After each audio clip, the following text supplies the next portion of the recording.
Hello friends, welcome to GST hero making GST simple. दोस्तों, आज इस वीडियो में मैं आपको बताऊंगा difference between GST 2A and GST 2B और आपको ये भी बताऊंगा कि 5 इंपॉर्टेंट फैक्ट्स आपको पता होना जरूरी है जीएसटी 2B के बारे में। तो इस वीडियो को अंत तक जरूर देखना। और दोस्तों, अगर आपको जीएसटी 2B प्रोसेस में कोई एरर्स आते हैं तो हमें कमेंट करके जरूर बताना, हम उस पर जरूर आपको सोल्यूशन देंगे। तो चलिए वीडियो शुरू करते हैं और जानेंगे 5 इंपॉर्टेंट फैक्ट्स जीएसटी 2B के बारे में।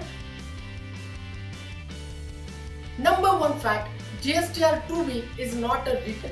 जी हाँ, GSTR 2B रिटन नहीं है। GSTR 2B एक ऑटो ड्राफ्टेड स्टेटमेंट है जिसमें आपका ITC कितना अवेलेबल है और कितना नहीं, उसकी डिटेल्स आपको पता चलती है और वो आपको चेक करना है GSTN पोर्टल पर जाकर। Fact number 2, GSTR 2B available on 12th of the succeeding month, यानी कि अगर आपका टैक्स पीरियड है दिसंबर 2020 तो उसकी GSTR 2B आपको पोर्टल पे 12 जनवरी 2021 को अवेलेबल हो जाती है। Fact number 3, GSTR 2B can be downloaded in format of JSON and Excel, यानी कि आप JSON फॉर्मेट में या फिर एक्सेल फॉर्मेट में GSTR 2B का जो डेटा है वो डाउनलोड कर सकते हो और उसे आप एक्सेल में भी लेकर रिकंसिलिएशन के लिए यूज कर सकते हो।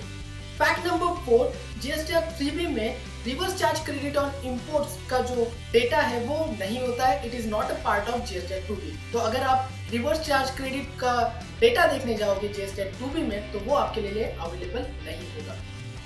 फैक्ट नंबर 5, GSTR 2B का डेटा कहां से रिफ्लेक्ट होता है? वो होता है GSTR 1, GSTR 5, GSTR 6 and GSTR 2A का जो डेटा है उससे रिफ्लेक्ट होकर आपका GSTR 2B का जो सेक्शन है वहां पर सारी डिटेल्स आपके लिए अवेलेबल हो जाती है और वो ऑटो पॉपुलेट हो जाती है।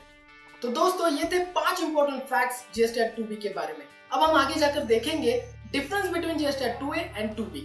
तो इस वीडियो को अंत तक जरूर देखना। और मैंने आपको क्वेश्चन पूछा था कि क्या आपको कोई एरर आए थे GSTR 2B प्रोसेस करते वक्त, तो उसके बारे में हमें कमेंट करके जरूर बताना।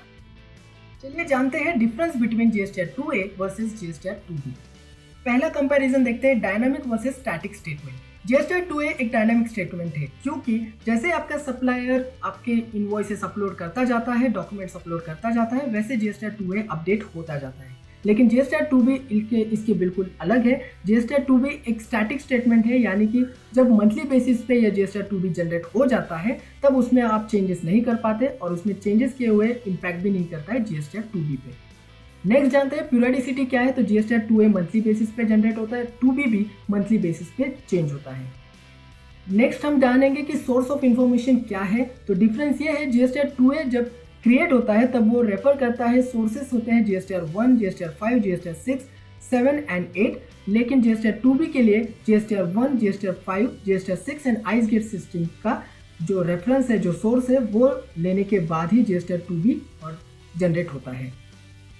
Now ITC on imports of goods. RCM on imports of goods is not reflected in GSTR 2A। जी हाँ, जो ITC के लिए इंपोर्ट्स ऑफ गुड्स का जो RCM है वो GSTR 2A में रिफ्लेक्ट नहीं होता है और RCM on imports of goods is reflected in GSTR 2B basis the data fetch from ICEGATE system, यानी कि GSTR 2B में RCM on imports of goods का जो डेटा है वो GSTR 2B में आपके लिए रिफ्लेक्ट हो जाता है, वो वहाँ पर आपको अवेलेबल हो जाता है।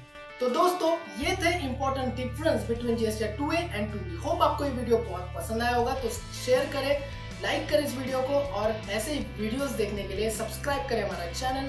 Thank you so much.